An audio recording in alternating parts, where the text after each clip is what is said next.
ज्याने त्याला उन्मत्त झालेला आहे, त्या राज्यामुळे त्याला मस्ती आलेली आहे. ज्याच्यावर उड्या मारतो ना त्याच काढून घ्यायचंय. आता मामाला आज्ञा केली, कारण की हिस्सा आमचा पण तिथे घ्या काढून. आता राजाने भाषेचं ऐकावं लागलं.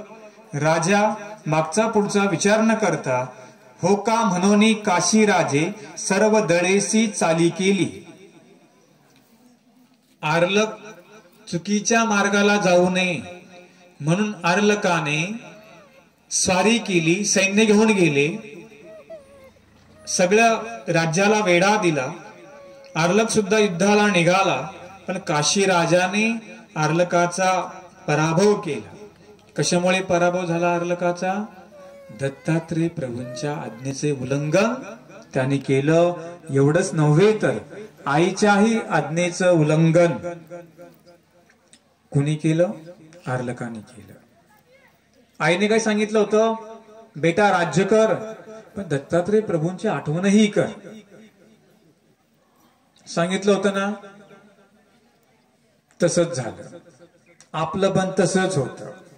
जेव्हा दुःख असेल तेव्हा गाठी मागे गाठी चालते. एकदा देवाने सगळं काही धन संपत्ती दिली की मग गाठी जाते खोटीला, पेटी जाती देवपूजा करते पेटी. हे मागायचंच नाही ना, देवाने दिलंय सगळं. सुखामध्ये सुद्धा स्मरण करावं. सुख में स्मरण सब करे, दुःख काय को हो.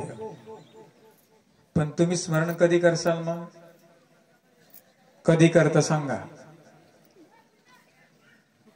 करत की नाही? करता की नाही? करता ना. दुःखात बी करायचं आणि सुखात पण करायचं. आलं लक्षामध्ये? म्हणून देवपूजा 3 टाइम आपल्याला करायला सांगितलेली प्रसाद सेवा आहे. गेला त्या राजाने सगळं अग्निबाण लावलं, नगर जाळून टाकलं, सगळे नगरामधले आक्रांत करू लागले, सगळे सैन्य पराभूत केलं. प्रधान ताब्यामध्ये घेतला. प्रधानाला चाली जी केली होती त्याला पकडलं आणि प्रधानाने सांगितलं, प्रधान हुशार होता, प्रधानाने सांगितलं आता तुम्हाला या दुःखातून जर कोण सोडवेल ते म्हणजे दत्तात्रय प्रभू. बघा ना, जेव्हा तुमच्या घरातलं कोणीतरी जातं तेव्हा आपल्यावर दुःखाचा डोंगर कोसळतो. कलत्र संपत्ती, राज्य संपत्ती, पुत्र संपत्ती, पत्नी प्रकारची संपत्ती असते. या गोष्टी जर नाहीशा झाल्या तर माणसाला फार मोठं दुःख होत असतं. एखाद्या बाईचा पती गेला, किती मोठं दुःख होतं तिलाच माहिती. एखाद्याची पत्नी मेली त्यालाही दुःख होतं. एखाद्याचा पुत्र मेला त्यालाही दुःख होतं. त्या दुःखाला पारावर राहत नाही.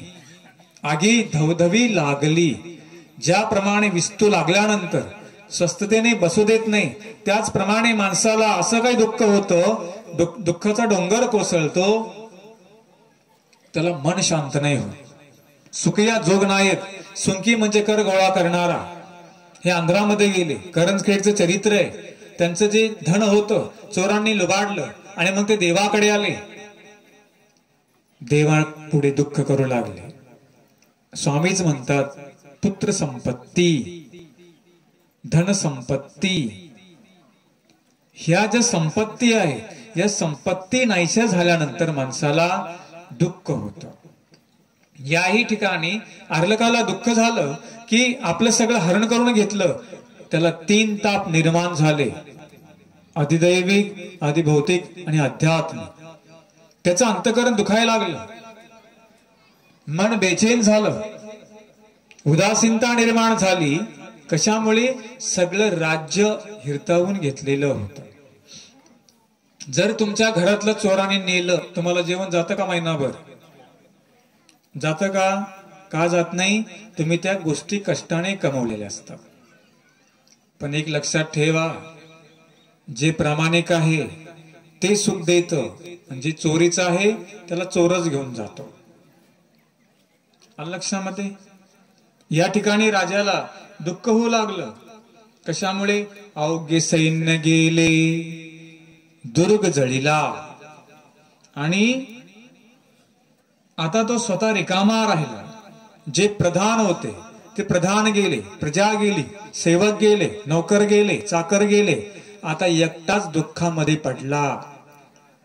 कोण कोण पडला? अर्लक. उत्तर देत जा.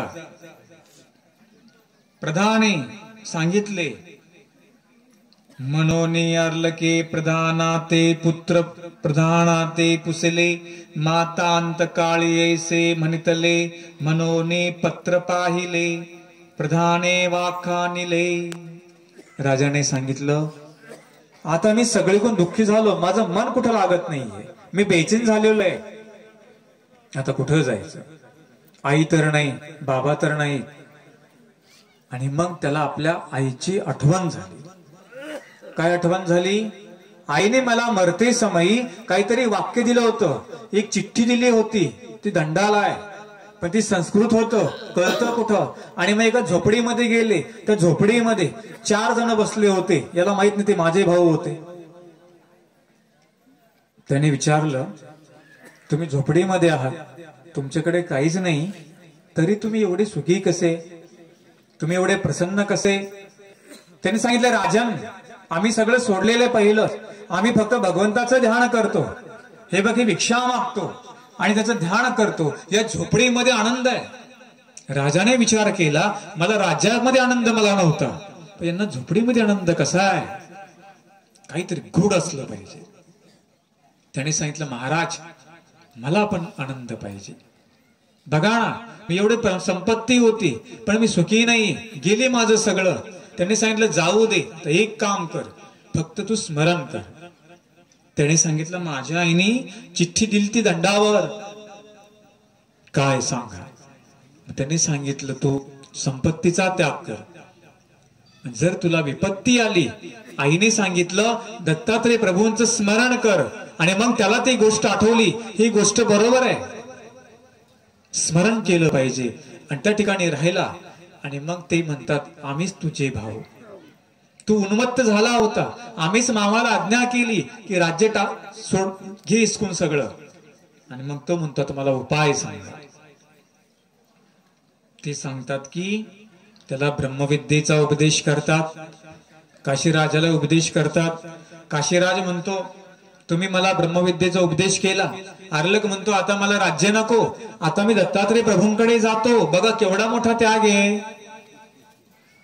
अहो, राज्य सोडणं हे काही सोपी गोष्ट आहे का? आपण 2 ताटं सोडत नाही लवकर, 2 ताटं सोडतो का? 4 घरावर पत्रे असतात, सोडतो का? त्या पत्र्यात जीव सोडायला सांगितलं. बघा, राज्याचा त्याग केला. आता राज्य काय लहान असतं का हो? 8-8, 10-10 एकर मध्ये जे राज्य असतं, संपत्ती मोठी असते, त्याग करून दिलेला आहे. निघाला, दत्तात्रय प्रभूंकडे निघाला. मामाला सांगितलं, तुम्ही राज्य घ्या. मामाने सांगितलं, मला सुद्धा विरक्ती आली, मी तरी काय करू राज्य घेऊन, मला कधी कधी सोडायचंय. चरित्रे बघा आणि चरित्रे वाचा, नाही वाचले तर ऐकायला शिका. आणि चरित्राच्या माध्यमातून जी सगळी काही परंपरा आहे, ही सगळी त्यागाची परंपरा आहे. आपल्या माणभाऊ पंथाची इमारत कशावर उभी माहितीये का? पहिली त्यागावर उभी आहे. जर तुम्ही त्यागच नाही केला, तुम्हाला धर्म लगेच त्याग करा म्हणतो का? धर्म म्हणतो पहिला ग्रस्ताश्रम कर, नंतर संन्यास आश्रम मध्ये जा. लगेच डायरेक्ट म्हटले का सोडून जा, बायकडे सोडून जा म्हणाला का धर्म? मुला बाळांना सोडा म्हणाला का? कधी सोडा? स्वामी सुद्धा कधी सोडा म्हणाले? जेव्हा तुम्हाला ज्ञान झालं किंवा जेव्हा तुमचं कार्य संपलं, तेव्हा तुम्हाला सोडायला सांगितलं की नाही? सोडता आलं पाहिजे. राज्याचा त्याग केला आणि गेला, भावांना नमस्कार केला. ते सांगतात की तुमच्यासारखे भाऊ मला भेटले, तुमचा फार मला मोठा उपकार आहे. तुम्ही जे मला सांगितलं ते भल्याच सांगितलं, पण हे कधी कळलं? सगळं निघून गेलं की कळलं. आपदा शोक कष्टम च तस्य दुःखम पदे पदे. प्रत्येकाच्या पावला पावलाला शोक कधी येतो, दुःख कधी येतं, त्या सुद्धा पाठीमागे जर त्या जीवाची कण असतील तर अशा प्रकारची दुःख येत असतात, कारण की देवाला तुम्हाला लवकर जवळ बोलवायचंय. तुम्ही म्हणता की नाही, बघा ना ते काहीच करत नाही, त्यांचं लय मस्त चाललं, आम्ही बघा ना लय देव धर्म करतो, हे दुःख ते दुःख, ते दुःख हे दुःख. लक्षात ठेवा, तुमची देवाला कीव आलेली आहे, म्हणून देवाला तुम्हाला तिकडे बोलवायचंय. जर तुम्हाला सगळं दिलं, घरदार सोडलं असतं का? नसतं सोडलं. त्याचं भलं नाही, तो नरकाकडे चाललेला आहे, लय पैसा लय चांगलं काम करतो का? तुमच्या समोर